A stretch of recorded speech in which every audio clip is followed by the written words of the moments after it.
বনি ইসরায়েল ছিল দাসতুল্য। মিশরীয় সমাজে তারা ছিল দাসতুল্য। আর মুসা আলাইহিসসালাম তাদেরকে সেই দাসত্বের শৃঙ্খল থেকে মুক্ত করেছিলেন।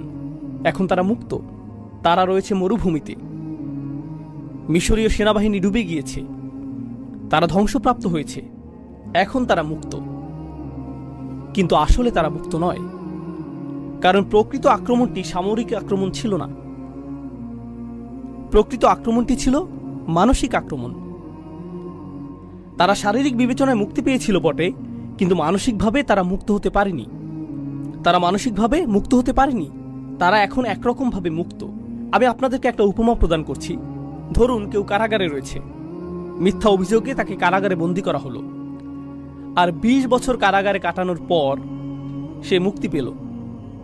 যখন সে মুক্তি পায়, সে আবারও সূর্য দেখতে পায়, সে আবারও স্বাভাবিক খাবার খেতে পায়, সে আবারও বন্ধুত্ব তৈরি করতে পারে। সে কি আর কখনো কারাগারের পোশাক পরিধান করতে চাইবে? আমি সেই পোশাকগুলো মিস করছি। সে কি এটা বলবে? সে কি এটা বলবে যে কারাগারে যে তরল ধরনের খাবার দেওয়া হতো, সেই খাবারটা আমি খুব মিস করছি।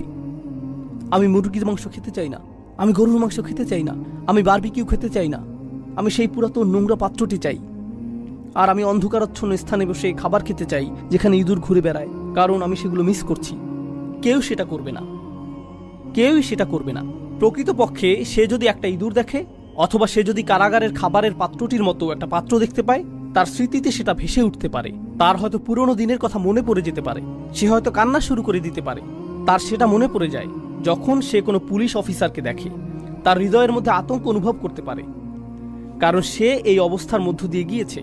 এমনকি সে কারাগারের পাশ দিয়ে যাতায়াত করতে পারে না। এটা তার জীবনের ভয়ঙ্কর কালো অধ্যায়ের কথা স্মরণ করিয়ে দেয়। সে ভুলে যেতে চায় এই মানুষটি মুক্তি লাভ করেছে, এবং এখন সে মুক্তির স্বাদ উপভোগ করতে চায়। সে স্বাধীনতার স্বাদ উপভোগ করতে চায়। তো মুসা আলাইহিসসালাম তাদেরকে নিয়ে মরুভূমিতে চলে গেলেন। এটা মরুভূমি, কোনো বাগান নয়। এখানে বিচিত্র খাবারের সুব্যবস্থা নেই, এখানে প্রচুর পরিমাণে ছায়া নেই। তো আল্লাহ ছায়ার ব্যবস্থা করলেন। ওয়াযাল্লালনা আলাইহিমুল গমাম, তাই না? ওয়া আনজালনা আলাইকুমুল মান্না ওয়াস সালওয়া। তো আল্লাহ তাদের জন্য মান্না এবং সালওয়া প্রেরণ করলেন। খাবারের ব্যবস্থা হয়ে গেল। টিকে থাকার জন্য প্রয়োজন ছিল পানি, যা এসেছে ১২টি ঝর্ণাধারা থেকে। ফানফাজারাত ইসনাতা আশারাতা আইনা, 12টি ঝর্ণাধারা দেয়া হয়েছিল। আমিষের ব্যবস্থা করা হয়েছিল, সালোয়ার ব্যবস্থা করা হয়েছিল, এই পাখির ব্যবস্থা করা হয়েছিল। এই পাখি শিকার করে তারা মাংস আহার করতে পারত। আমিষ এবং চর্বির প্রয়োজন পূরণ হলো। মান্না হলো এক ধরনের গম যা তারা উৎপন্ন করত। তো তাদের জন্য শর্করার ব্যবস্থা করা হলো। পানিরও অভাব ছিল না। এটি ছিল পরিপূর্ণ পুষ্টির একটা ব্যবস্থা। তারা সেখানে কোনো সমস্যা ছাড়া টিকে থাকতে পারত পূর্ণ স্বাধীনতা সহকারে। তবে এই মানুষগুলো যারা শারীরিকভাবে মুক্ত হয়েছিল ঠিকই, কিন্তু তখনও মানসিক দাসত্বে আবদ্ধ ছিল। আর ৬১ নম্বর আয়াতে তারা মুসা আলাইহিসসালামের কাছে আসলো। আল্লাহ বলছেন, ওয়া ইয কুলতুম, স্মরণ করো যখন তোমরা মুসাকে বলেছিলে, লা নাসবিরা আলা তাআমিন ওয়াহিদ, আমরা শুধু এক ধরনের খাবার খেতে পারবো না। একই খাবার বারবার খাওয়ার ধৈর্য আমাদের নেই। দুপুরের খাবার কি? মান্না এবং সালোয়া। রাতের খাবার কি? সালোয়া এবং মান্না। একই জিনিস বারবার। আমি আর এটা পারছি না। কাম অন, কিছুটা বৈচিত্র্য নিয়ে আসো। তো তারা মুসা আলাইহিসসালামের কাছে আসলো, আর অভিযোগের এই অংশে তারা বলল, ফাদউ লানা রাব্বাক ইখরিজ লানা মিম্মা তুমবিতুল আরদু মিন বাকলিহা ওয়া কিসাইহা ওয়া ফুমিহা ওয়া আদাসিহা ওয়া বাসালিহা। তারা বলল, কেন তুমি তোমার প্রভুর কাছে দোয়া করছো না? তার উচিত আমাদের জন্য আরো বিচিত্র ধরনের সবজির ব্যবস্থা করা, যেমন ডাল, পেঁয়াজ, কিছুটা তরকারি থাকা তো প্রয়োজন, কিছু মশলা তো থাকা প্রয়োজন। এই জিনিস খেয়ে যেতে পারবো না। আমরা কি আল্লাহর কাছে ভালো খাবারের অর্ডার করতে পারি না? এটাই তারা জিজ্ঞেস করছে। এটা কেন গুরুত্বপূর্ণ? কেন আল্লাহ এই সকল সবজির নাম উল্লেখ করলেন? মজার বিষয় হলো, এইগুলো ছিল মিশরের জনপ্রিয় সবজি, আর তারা তাদের মিশরীয় প্রভুদের সব সময় এই খাবার খেতে দেখেছে। আর তাদের কাছে সেখানে সম্ভবত এটা তো শুধুমাত্র 2টা খাবারের মিশ্রণ, সেই খাবারের কিছুটা অবশিষ্টও ছিল। আমি আপনাদেরকে উপমা দিয়েছি যে তারা কারাগারের খাবার মিস করে, তাই না? এখন তোমরা মুক্ত হয়ে গিয়েছ, কিন্তু তোমাদের মস্তিষ্ক এখনো কারাগারের মধ্যে রয়েছে, আর তোমরা সেই খাবারই চাইছো যা কারাগারে থাকতে উপভোগ করতে। আর তোমাদের নবীকে জিজ্ঞেস করছো, হ্যাঁ স্বাধীনতাটা চমৎকার, কিন্তু আমরা কি জেলখানার খাবারে আবার ফিরে যেতে পারি? মূসা আলাইহিস সালাম উল্লেখযোগ্য একটা জবাব দিয়েছিলেন। এটা শুধু খাবার নিয়ে ছিল না, এটা শুধু খাবার নিয়ে ছিল না। পৃথিবীর সবচেয়ে শক্তিধর সাম্রাজ্যের অধীনে আমরা বসবাস করেছি। পৃথিবীর অন্য সকল জাতি ফেরাউনের ভয়ে ভীত ছিল। আমাদের ফেরাউনি নাগরিকত্ব ছিল। সর্বশ্রেষ্ঠ পরাশক্তি মিশরের পাসপোর্ট ছিল আমাদের। আমাদের গ্রিন কার্ড ছিল। সব কিছু ছিল আমাদের। এই সব কিছু ত্যাগ করে এখন আমরা মরুভূমিতে এসে পড়েছি। এই পাখি আর রুটি খাচ্ছি। এটাই স্বাধীনতা। এখানেই তুমি আমাদের নিয়ে এসেছো। আমরা পৃথিবীর 1 নম্বর জাতি থেকে পালিয়ে এসেছি, আর তুমি এভাবে আমাদের জীবনযাপন করতে বলছো? লক্ষ্য করুন, তারা 1 নম্বর জাতি ছিল না, তারা ছিল 1 নম্বর জাতির দাস। কিন্তু তাদের চিন্তায় আমরাই 1 নম্বর জাতি। কারণ মিশরীয় প্রভুরা তাদের মধ্যে এই ধারণা সৃষ্টি করেছিল যে তারা সেই সাম্রাজ্যের অংশ, যদিও আপনি আসলে একটা পতঙ্গ যা তারা তাদের পায়ের নিচে পিষ্ট করে। আপনি আসলেই পতঙ্গ ছিলেন যা তারা পিষ্ট করে। তারা এমনটাই ছিল। উদাহরণস্বরূপ, আমেরিকার রাজনীতিতে কিছু মানুষ ডোনাল্ড ট্রাম্পের জন্য পাগল ছিল। তার জন্য তারা উন্মত্ত ছিল। অনেক খ্রিস্টানরা জিসাসের চেয়েও ট্রাম্পের প্রতি বেশি আগ্রহী ছিল। আমরা এটা দেখেছি। আর এই মানুষগুলোর ঠিকমতো বিদ্যুৎ বিল পরিশোধ করতেও কষ্ট হয়ে যায়। তারা কোনো রকমে টিকে আছে। কিন্তু যখন ট্রাম্প আসে, ইয়ে, আমরা আপনাকে ভালোবাসি, আর সে বলে আমিও তোমাদেরকে ভালোবাসি, সে আপনাদের কাউকেই ভালোবাসে না। কিন্তু সে অত্যন্ত সফলভাবে আপনাদের মাঝে এই ধারণা সৃষ্টি করেছে যে তাকে আপনাদের ভালোবাসা উচিত। সে সফলভাবে এটা করেছে। এটা ফেরাউনের কৌশল। ইতিমধ্যে এটা উল্লেখ করা হয়েছে। তো তারা ছিল দাস, কিন্তু সেখান থেকে মুক্তি পেয়েও সেই পুরাতন জিনিসই তারা চাইছে। ঔপনিবেশিক প্রভু তাদেরকে যা দিয়েছিল তাই তারা চায়। তারপর মূসা আলাইহিস সালাম বললেন, ইহবিতু মিসরান। এখানে মিসরান শব্দটি আসলেই উল্লেখযোগ্য একটা শব্দ। আরবি ভাষায় মিসরান অর্থ হল গ্রামীণ উন্মুক্ত এলাকা। এখানে বলা যেত বালাদান, আরদান অথবা ওয়াদিয়ান, এই ধরনের যে কোনো শব্দই বলা যেত। কিন্তু আল্লাহ মিসরান শব্দটি বাছাই করেছেন তানবিন সহকারে। মিসরান এর শেষে নুন ধ্বনিটি শুনতে পাওয়া যায়, মিসরান। কিন্তু মিশরের জন্য আরবিতে ব্যবহৃত শব্দটি হল মিসর, তানবিন ছাড়া। এটাকে বলা হয় মামনু মিনাস সরফ। তো দুটি শব্দ দেখতে খুবই কাছাকাছি, কিন্তু তারা একই অর্থ প্রকাশ করছে না। আপনি যদি মিশ্র অথবা মিশ্রু বলেন, এটা মিশর। কিন্তু যদি মিশ্রন অথবা মিশ্রুন বলেন, এটা গ্রামীণ উন্মুক্ত এলাকা। কিন্তু শব্দ দুটি খুবই কাছাকাছি। এটা এরকম যেন মূসা আলাইহিস সালাম বলছেন, তোমরা আরেক মিশরে ফিরে যেতে চাইছো, তোমরা নতুন একটা স্থানে যেতে চাইছো, কিন্তু আসলে তোমরা আবারও সেই মিশরের অবস্থায় চাইছো। আমি কোথা থেকে এসেছি তা নিয়ে আপনাদেরকে মজার একটা কথা বলি। আমি মূলত পাকিস্তানি বংশোদ্ভূত, আর আমি পাকিস্তান ভালোবাসি। আমি সেই গোটা অঞ্চলটাকেই আসলে ভালোবাসি। সেই অঞ্চলটির ইতিহাসের প্রসঙ্গে বলতে গেলে, বিশেষত বিশ্ববিদ্যালয় এবং হাই স্কুলের যে ছাত্ররা এখানে রয়েছেন, আমি চাই যে আপনারা একটা বই পড়েন। বিশেষত যদি আপনি দক্ষিণ এশিয়া থেকে এসে থাকেন, যদি আপনি ভারত, পাকিস্তান, বাংলাদেশ, আফগানিস্তান, এমনকি শ্রীলঙ্কা এবং সেই অঞ্চলের অন্যান্য দেশ থেকে এসে থাকেন, আপনি বইটি পড়েন। বইটির নাম Islam and the English enlightenment. Islam and the English enlightenment. আমি চাই যে আপনি এই বইটি পড়েন। তো মূল কথায় আসি। ব্রিটিশরা ভারতকে উপনিবেশ করেছিল। তারা হিন্দু, মুসলিম, শিখদেরকে একটা সময় ধরে শাসন করেছে। ভারতীয়রা স্বাধীনতা আন্দোলন করেছে, বিশেষত মুসলিমরা লড়াই করেছে। দীর্ঘ সময় এতে কোনো ফল হয়নি। এদের তো পরস্পর শত্রু হওয়ার কথা ছিল। শত্রুর সব কিছুকে আপনার ঘৃণা করা উচিত। কিন্তু সেই শত্রু অত্যন্ত সফলভাবে এটা শিখাতে সক্ষম হয়েছিল যে যদি তুমি আমার ভাষায় কথা বলো তাহলে তুমি সাফল্য অর্জন করবে, যদি তুমি আমার মতো পোশাক পরো তাহলে তুমি সাফল্য অর্জন করবে, যদি তুমি আমার মতো খাবার গ্রহণ করো তাহলে তুমি সফল হতে পারবে, যদি তুমি আমার মতো কথা বলো, যদি তুমি আমার মতো আচরণ করো, যদি তুমি আমার মতো দেখতে হও, যদি তুমি ভান করো যে তুমিই আসলে আমি, তোমার গায়ের রং শ্যামলা হলেও যদি ভান করো যে তুমি সাদা চামড়ার মানুষ, তাহলে আসলেই তুমি সফল হতে পারবে। ব্রিটিশরা কিন্তু খুবই ছোট একটা জাতি, না জানলে জেনে রাখুন। আমি অনেকবার ইংল্যান্ডে গিয়েছি। আপনি গাড়ি চালিয়ে কয়েক ঘন্টার মধ্যেই গোটা দেশটি অতিক্রম করতে পারবেন। যখনই আমি গাড়ি চালিয়েছি দেখেছি যে এর বেশিরভাগই ফসলের জমি। একটা শহর ফসলের জমি, আরেকটি শহর ফসলের জমি। আমি এটা দেখেছি আর বলেছি, ইয়া আল্লাহ, কোথায় এই লোকগুলো আর কোথায় গোটা পৃথিবী? কিভাবে এটা সম্ভব হয়েছে? আর আপনি যদি ইংল্যান্ডের ইতিহাস পাঠ করেন, তারা একে অপরকে হত্যা করতে উদ্যত হয়েছিল। তাদের রাজারা একে অপরকে হত্যা করতে উদ্যত হয়েছিল। আর তারা সেখান থেকে এমন এক সময় শুরু করে যখন তাদের গোটা সেনাবাহিনী এমনকি ৬০-৭০ হাজারও ছিল না। যদি আপনি বাড়িও ধরতে চান, বড়জোর তাদের সৈন্য ছিল 2 লাখ, আর মুঘল সৈন্য ছিল অনেক বেশি। 20 থেকে 70 লাখের মধ্যে এই সংখ্যা উঠানামা করত। কিভাবে কিভাবে এটা ঘটল? এটা সামরিকভাবে ঘটেনি, ভিন্ন কিছু সেখানে ঘটে যাচ্ছিল। আর আমাদের জানতে হবে যে এই আধিপত্য কিভাবে কাজ করে।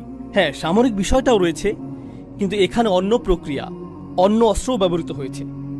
আর সেই অস্ত্রের বিষয়টি হলো, এমনকি যখন মানুষ ব্রিটিশদের কাছ থেকে স্বাধীনতা অর্জন করে, এমনকি যখন মানুষ আলজেরিয়াতে হত্যার শিকার হয়েও ফ্রেঞ্চদেরকে বিতাড়িত করেছে, তারা হয়তো ফ্রেঞ্চদেরকে বিতাড়িত করতে পেরেছিল, কিন্তু একটি ফ্রেঞ্চ ভিতরে রয়ে গিয়েছে। তারা ব্রিটিশদের বিতাড়িত করেছে, কিন্তু একটি ব্রিটিশ ভিতরে রয়ে গিয়েছে। আর অবস্থা যখন এমন হয়, এই অবস্থায় আপনি পাকিস্তানের মতো একটা দেশে যেতে পারেন, যা আমি ভালোবাসি। পাকিস্তানের অনেকগুলো ভাষা নিয়ে গড়া চমৎকার ঐতিহ্য রয়েছে, এর মধ্যে অনেক ভাষা মৃতপ্রায়। সেখানে আপনি যদি একটি রেস্টুরেন্টে যান আর উর্দু ভাষায় কথা বলেন, তাহলে ওয়েটার আপনার দিকে বিরক্তি ভরে তাকাতে পারে। কিন্তু আপনি যদি একই কথা ইংরেজিতে বলেন, এর উপরে আপনি যদি আমেরিকান উচ্চারণে এটা বলেন, please sir, this way sir, আপনি পরীক্ষা করে দেখতে পারেন। আপনি স্যুট পরিধান করে সেখানে প্রবেশ করে ইংরেজিতে কথা বলুন, এরপর বেরিয়ে যান, পোশাক পরিবর্তন করে দেশীয় পোশাক পরুন, তারপর আবার প্রবেশ করে উর্দু ভাষা বলুন, সম্পূর্ণ ভিন্ন আচরণ পাবেন। আর এটা আমেরিকাতে ঘটছে না, আমেরিকাতে ঘটছে না, কানাডাতেও ঘটছে না, ইংল্যান্ডেও ঘটছে না, এটা ঘটছে মুসলিম বিশ্বে। আর শুধুমাত্র পাকিস্তানেই না, এটা ঘটছে ভারতে, বাংলাদেশে, ইন্দোনেশিয়াতে, মালয়েশিয়াতে, এটা ঘটছে উত্তর আফ্রিকায়, সমগ্র মুসলিম বিশ্বে। জানেন মূলত বিষয়টা কি? আমরা আমাদেরকে মুক্ত করেছি, আমরা এটা করেছি, কিন্তু আসলেই কি আমরা করেছি? এটা এমন যেন আমরা আরেকটি মিশর চাইছি। আপনি আরেকটি মিশর চাইছেন।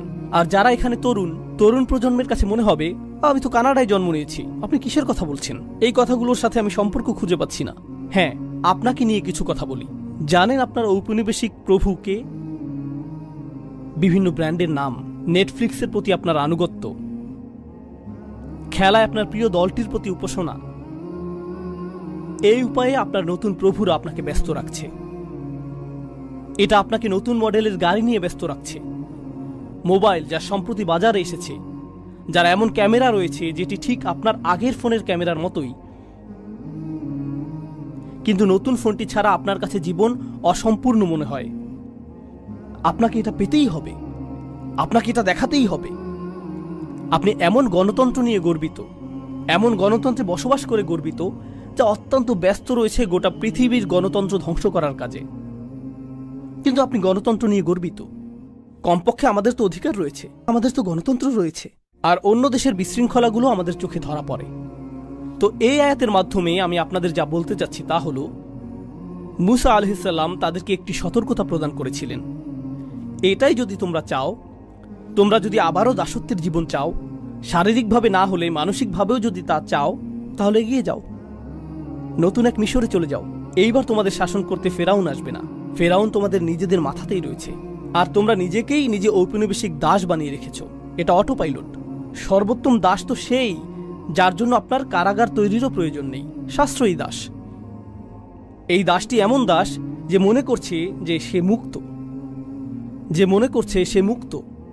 এটা সহজতম পন্থা, এটা অসাধারণ। ব্যাংকিং ব্যবস্থা উন্নতির আগে এবং কর ব্যবস্থার উন্নতির আগে একটা সময় ছিল যখন রাজা সৈন্য প্রেরণ করত, এই সৈন্যবাহিনী এসে প্রতিটা ঘর থেকে অর্থ সংগ্রহ করত। পদ্ধতিটা এখন অনেক স্মার্ট হয়ে উঠেছে। তখন সেনাবাহিনীর জন্য খরচ করতে হতো, ঘোড়ার জন্য খরচ করতে হতো, ঘোড়ার গাড়ির একটা খরচ ছিল, যাতায়াতের একটা খরচ ছিল, তারপর তারা অর্থ সংগ্রহ করত। এভাবে মাঝখানে অনেক অর্থ খরচ হয়ে যেত। এখন স্বয়ংক্রিয় বিলিং সিস্টেম তৈরি করা হলো। মানুষ যখন মহাসড়কে গাড়ি চালাবে, তাদের কাছ থেকে স্বয়ংক্রিয়ভাবে টোল আদায় হয়ে যাবে। তারা বুঝতেও পারবে না, তারা অনুভব করবে যে তারা স্বাধীন। রাস্তার দৃশ্যটি কত চমৎকার। তারা এভাবে ডাকাতের শিকার হয়েও হাসতে থাকবে। তারা হাসতে থাকবে যখন আয়ের উপর কর প্রদান করবে। এক বোতল দুধ কেনার জন্য তারা কর প্রদান করবে, তারপর সেই বোতল রিসাইকেল করার জন্য আবার কর প্রদান করবে। একটি গাড়ি কিনতে, গাড়িটি পার্ক করতে, নষ্ট গাড়িটি সারাতে তারা কর প্রদান করবে। আমরা শুধু তাদের অর্থ নিতেই থাকবো, আর তারা হাসতে থাকবে আর বলবে, এটা তো চমৎকার। এটা ফেরাউনের চেয়েও অনেক কার্যকর দাস ব্যবস্থা। ফেরাউন এটা দেখলে গর্বিত হতো। ফেরাউনও বলতো এটা অসাধারণ। ইহবিতু মিসরান ফাইন্না লাকুম মা সাআলতুম। আর আপনি যদি এই মানসিক দাসত্ব থেকে মুক্ত হতে না পারেন, আপনি যদি মুক্ত হতে না পারেন, এর পরিণাম কি? আলোচনাটি আমি আর দীর্ঘায়িত করতে চাই না, হাতে সময় সীমিত। শুধু একটা বিষয় বলছি, আল্লাহ বলেছেন এর পরিণতি কি। এটা সহজ। কোরআনে অনেকগুলো নিয়ম বা বিধান রয়েছে। আপনারা মাধ্যাকর্ষণ নিয়ম সম্পর্কে জানেন, আপনারা পদার্থবিজ্ঞানের নিয়ম সম্পর্কে জানেন, আপনারা প্রজ্বলনের নিয়ম সম্পর্কে জানেন, আপনারা রসায়নের নিয়ম সম্পর্কে জানেন, আপনারা শরীরতত্ত্ব সম্পর্কে জানেন। আপনি যদি বিষাক্ত কোনো খাবার গ্রহণ করেন, আপনার শরীর ক্ষতিগ্রস্ত হবে। এমন নিয়ম রয়েছে যা এটা বর্ণনা করে, এমন বিধান কার্যকর রয়েছে। আল্লাহ নির্দিষ্ট বিধান কার্যকর করে রেখেছেন। আপনি নিজের হাতকে আগুনের মধ্যে প্রবেশ করাতে পারবেন না, এখানে প্রজ্বলনের বিধানটি কাজ করবে, তাই না? সবকিছুরই কার্যকারণ থাকবে এবং এর ফলাফলও থাকবে। ঠিক একইভাবে কোরআনে আল্লাহ আমাদেরকে আরেক ধরনের কার্যকারণ এবং ফলাফলের কথা বলেছেন। আল্লাহ যদি এটা শিক্ষা না দিতেন, আমরা কখনোই তা জানতাম না। পদার্থবিজ্ঞান আপনি শিখে নিতে পারেন, প্রজ্বলনের বিধানটি আপনি শিখতে পারেন, শরীরতত্ত্ব আপনি শিখে নিতে পারেন, কিন্তু আরও কিছু বিধান রয়েছে যেগুলোর কার্যকরণ এবং ফলাফল রয়েছে, যা আল্লাহ শিক্ষা না দিলে আপনি কখনোই শিখতে পারবেন না। ওই আল্লিমুকুম মালাম তাকুনু তাআলামুন, তোমাদেরকে তা শিক্ষা দেন যা তোমরা নিজেরা জানতে না। আল্লাহ বলছেন বুরিবাত আলাইহিম আযিল্লাহ। আযিল্লাহ দিয়ে তাদেরকে চপটাঘাত করা হয়েছিল, আঘাত করা হয়েছিল। তো আমি চাই যে আপনারা জিল্লাহ শব্দটি উপলব্ধি করুন। এছাড়াও আরও বোঝার রয়েছে, কিন্তু যদি জিল্লাহ শব্দটি বুঝতে পারেন, এটা যথেষ্ট, এখনকার জন্য যথেষ্ট। তো আল্লাহ বলছেন এই লোকগুলো যারা মানসিকভাবে দাসত্ব বরণ করতে চেয়েছিল, তারা জিল্লাহ দ্বারা আঘাতের শিকার হয়েছিল। তো এই শব্দটি দিয়ে আসলে কি বোঝাচ্ছে? এটা এসেছে আরবি শব্দ মুজাল্লাল থেকে, তরিকুন মুজাল্লাল, অর্থাৎ এমন পথ যার উপর মানুষ প্রচুর হাঁটে, যার ফলে এটা মসৃণ হয়ে যায়।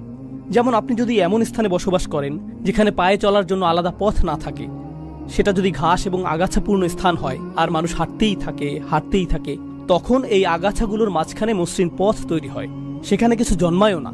এটা হলো তরিকুন মুজাল্লাল, মসৃণ পথ। যেহেতু এর উপর অনেক হাঁটা হয়েছে, ফলে এটা মসৃণ হয়ে গিয়েছে।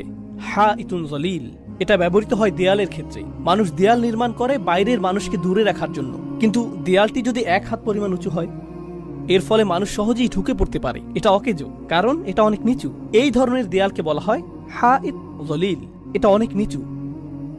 এভাবে বাইতুন জলিল, যখন আপনি বাড়ি কিনেন, আপনি তা কিনতে চান উঁচু জায়গার উপর, কিছুটা উঁচু স্থানে, কারণ যখন বৃষ্টি নামবে পানি গড়িয়ে নেমে যাবে। কিন্তু আপনি যদি নিচু স্থানে বাড়ি কিনেন, অন্য সকল বাড়ির পানি আপনার বাড়িতে চলে আসবে, আপনার বাড়িই বন্যার শিকার হবে। এটাই বাইতুন জলিল।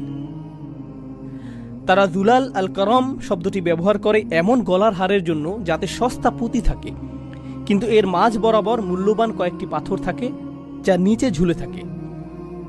তো দুল্লিয়াত আনাকিদু, মূল্যবান যে পাথরগুলো নিচে ঝুলে থাকে সেগুলোকে আসলে বলা হয় জুলাল, যেগুলো নিচে ঝুলে থাকে। মুহাম্মদ হাসান জাবাল কর্তৃক লিখিত আরবি ভাষার বিখ্যাত অভিধানে তিনি এই ব্যাপারে বলেছেন, নাকসুস ইরতিফা ইশাই, কোনো কিছু উঁচু ছিল কিন্তু এখন তা নিচু হয়ে গেল, এটাই জলিল। কেউ শক্তিশালী ছিল, এরপর সে দুর্বল হয়ে গেল, এটাই জলিল। সামাজিক দৃষ্টিকোণ থেকে কেউ আগে আত্মমর্যাদা সম্পন্ন ছিল, আর এখন মানুষের পায়ের নিচে পিষ্ট হওয়াকে এবং নত হয়ে থাকাকে সে উপভোগ করে, এটাই জলিল। তো মুসলিম সভ্যতার সাথে কি ঘটেছে? আজকের দিনেও এমন স্থান রয়েছে, আমি নিজে এমন স্থানে গিয়েছি, মুসলিম সমাজেই কোনো নারী যদি হিজাব পরিধান করেন, তিনি সেখানে অশিক্ষিত, গেয় এবং সেকেলে বিবেচিত হন। তারা পশ্চিমাদের থেকেও বেশি পশ্চিমা সাজতে চায়। পশ্চিমারাও এতটা পশ্চিমা সুলভ আচরণ করে না। কেন? কারণ আমরা এটা অনুভব করতে চাই যে আমরা আধুনিক অনুভব করতে চাই। আপনি লক্ষ্য করবেন যে যুদ্ধ বিধ্বস্ত দেশ, যেখানে গোটা দেশটি ধ্বংসপ্রাপ্ত হয়েছে, গণহত্যা চালানো হয়েছে, আর সেই মানুষগুলোই তাদের মূল্যবোধের অনুভূতি হলো এরকম, দেখো আমি কোন ব্র্যান্ডের বেল্ট কিনেছি, দেখো আমার জুতাগুলো, দেখো আমি কোন স্যুটটি কিনেছি। এটাই তার মূল্যবোধের উৎস। প্রভু বলেছে আমার কাছ থেকে কিনো, আমাকেই কর প্রদান করো, আর একই সাথে গর্বিতও বোধ করো। মানুষ এর চেয়ে বেশি জলিল কিভাবে হতে পারে? মানুষ এর চেয়ে নিচে আর কিভাবে নামতে পারে? এটা হালাল এবং হারামের বিষয় না। আমি চাই যে আপনারা বিষয়টা উপলব্ধি করুন। এটা হারামের সাথে সম্পর্কিত না, এটা আত্মমর্যাদার বিষয়। আমি সমাপ্তি টানছি এই বলে যে পৃথিবীর সকল সংস্কৃতিই হলো আদম আলাইহিস সালামকে যা দেয়া হয়েছিল তা থেকে আগত। আনজালনা আলাইকুম লিবাসান ইউআরি সাওআতিকুম ওয়ারিশা। আদম আলাইহিস সালামকে বলা হয়েছিল আল্লাহ তোমার জন্য পোশাক প্রেরণ করেছেন যাতে তোমার লজ্জাস্থানকে আবৃত করতে পারো। তো আপনি যদি পরিধান করেন বাংলাদেশি পোশাক, পাকিস্তানি পোশাক, আফগানি পোশাক, আমেরিকান পোশাক, ব্রিটিশ পোশাক, জাপানি পোশাক, এই সবগুলোরই সূচনা হয়েছে আদম আলাইহিস সালামকে যা প্রদান করা হয়েছিল তা থেকে। আর আল্লাহ তার কিতাব এবং তার রাসূলের সুন্নাহর মাধ্যমে আমাদেরকে পথ নির্দেশনা দিয়েছেন পোশাকের থেকে অজ্ঞতা দূর করার জন্য। আপনি পরিশীলিতভাবে জাপানি পোশাকও পরতে পারেন, আপনি পরিশীলিতভাবে আমেরিকান পোশাকও পরতে পারেন, চাইনিজ অথবা অন্য যে কোনো জাতির পোশাকই পরতে পারেন। সংস্কৃতি প্রত্যাখ্যানের বিষয় নয়, বরং ঔপনিবেশিক প্রভুত্বকে প্রত্যাখ্যান করা উচিত। শাসন করার মানসিকতাকে, শাসকের উপাসনাকে প্রত্যাখ্যান করা উচিত। আর সুবহানাল্লাহ, আমরা অত্যন্ত চমৎকার সময়ে বসবাস করছি। এই সময়ে আমাদের জন্য এই ধরনের আয়াত নিয়ে গভীর চিন্তা করার মাধ্যমে বিশেষত তরুণ প্রজন্মের কাছে একটা সুযোগ রয়েছে ঔপনিবেশিক মানসিকতা থেকে উম্মাকে মুক্ত করার, যা মুসলিম চিন্তাকে আচ্ছন্ন করে রেখেছে 1 শতাব্দীরও বেশি সময় ধরে। মুসলিমরা হলো পৃথিবীর বুকে শক্তিশালী একটা জনগোষ্ঠী। আমরা বেশ কয়েক শতাব্দী ধরে ঘুমিয়ে আছি। আমাদের কিছুটা খারাপ সময় পার করছি, আমরা শুধুমাত্র খারাপ সময় পার করছি, কিন্তু এর অর্থ এটা না যে আমরা দুর্বল, আমরা ঘুমন্ত সিংহ। আমরা জেগে উঠতে শুরু করছি। গাজায় যা ঘটে যাচ্ছে তা শুধুমাত্র পৃথিবীর জন্য চক্ষু উন্মোচনকারী নয়। এটা শুধু আমেরিকানদের সচেতন করা না যে আমরা বাক স্বাধীনতার কথা বলে থাকি কিন্তু তা আসলে আমাদের নেই। আমরা মত প্রকাশের স্বাধীনতার কথা বলে থাকি কিন্তু আসলে তা আমাদের নেই। আমরা প্রতিবাদ মিছিলের স্বাধীনতার কথা বলে থাকি কিন্তু তা আসলে আমাদের নেই। এটা শুধুমাত্র আমেরিকানদেরকে এই গুরুত্বপূর্ণ বিষয়গুলো নিয়ে সচেতন করা না, বরং এই চিন্তাও জাগ্রত করা যে তারা আমাদেরকে দাসের মতোই বিবেচনা করেছিল আর অদৃশ্য বেড়া তৈরি করে রেখেছিল। মুসলিমরা বুঝতে পারছে যে এতদিন আমি কিসের উপাসনা করে আসছি, কোন কল্পিত গরু নিজের চিন্তার জগতে তৈরি করে আমি উপাসনা করেছি, বনি ইসরাইলের সেই সোনালী গরুর মতো। এখন আর এটা সোনালী গরু হতে হবে সেটা জরুরি না। এটা হতে পারে যে কোনো কিছুর সোনালী লোগো, এটা হতে পারে সোনালী নাইকি, হতে পারে সোনালী ফেরারি, সোনালী অ্যাডিডাস, এগুলো সবই সোনালী গরু। আজকের যুগে এগুলোই সোনালী গরু। পৃথিবীর সকল সামেরিরা এগুলো নির্মাণ করে যাচ্ছে। তো আমি মনে করি যে এটা নতুন একটা সূচনা, এটা নতুন জাগরণের সূচনা। আমরা এখন আর সাংস্কৃতিক আগ্রাসনের শিকার হব না। আমরা নিজেদেরকে প্রকাশিত করতে পারি এবং নিজেরাই চিন্তা করতে পারি। আর আমরা সত্য ছাড়া অন্য কিছুর অনুগত হব না। আমরা পৃথিবীকে সত্য প্রত্যক্ষ করার আমন্ত্রণ জানাতে পারি, এমন কারো চোখ দিয়ে দেখা থেকে বিরত থেকে যে এতদিন নিয়ন্ত্রিতভাবে কারসাজি করে সত্য গোপন করে এসেছে। আল্লাহ আযজা ওয়া জাল্লা আমাদের হৃদয় এবং মনকে মুক্তি দান করুন। বিশেষভাবে এই প্রজন্মকে আল্লাহ সামর্থ্য দান করুন যারা উম্মাকে ঔপনিবেশিক সেই প্রভুত্ব থেকে মুক্ত করবে যা এখনো ভিতরে রয়ে গিয়েছে, যা বহির্গত প্রভুত্ব থেকে কোনো অংশে কম নয়।